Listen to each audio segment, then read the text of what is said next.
And then there are those cases where often one looks in the mirror and doesn't recognize oneself and asks, where have I gone?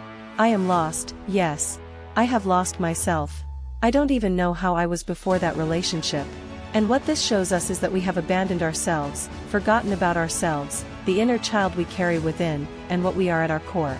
We've adapted to the other person, but we've lost ourselves along the way. And in this state, we cannot be happy in any way. We also have to end the relationship when we find ourselves like this.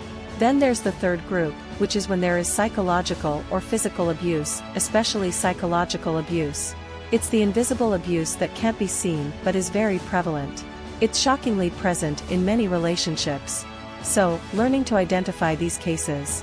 When a person prohibits you from doing things, forces you to do things, insults you, belittles you, undermines you, or ignores you, right? I see many cases of people, for example, who are with partners who say, they get angry and stop talking to me for 3 days. Of course. How can we tolerate that? Living with someone who stops talking to us for 3 days is outright abuse.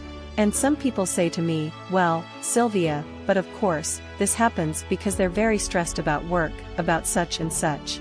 And of course, I sometimes say to them, yes, but what if when they are stressed or nervous? Because abuse exists in both men and women, right? They punch you one day? And then they say, no, of course not. If they hit me, that's different.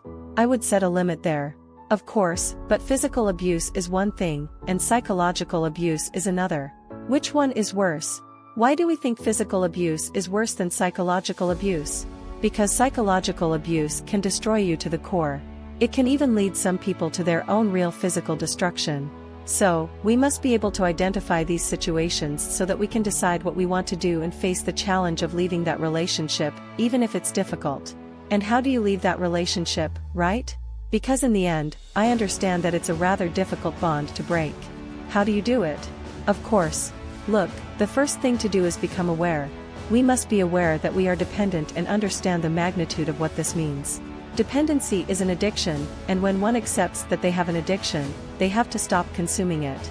So, the first thing to do is to distance oneself from that person. If we need help, we should ask for it. Sometimes, people are able to make the switch with just a book or a lecture, but others may need therapeutic help.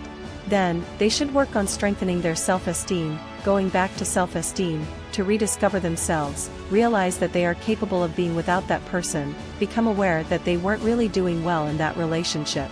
Because, of course, we idealize that relationship.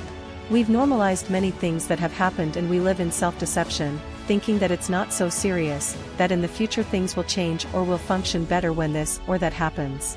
So, it's about being aware of what's happening to us, creating distance from that person so that we can clearly see what has happened.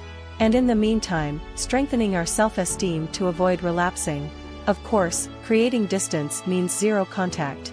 I always talk about no contact, which means having no contact with that person. And you, with children, you're probably asking or already asking yourself. What happens? How do we do it when there are children involved?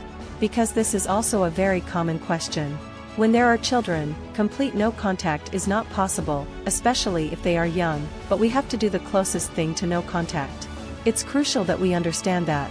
Otherwise, we always use the excuse, oh, they're coming to pick up the kids now. Oh, they did this or that.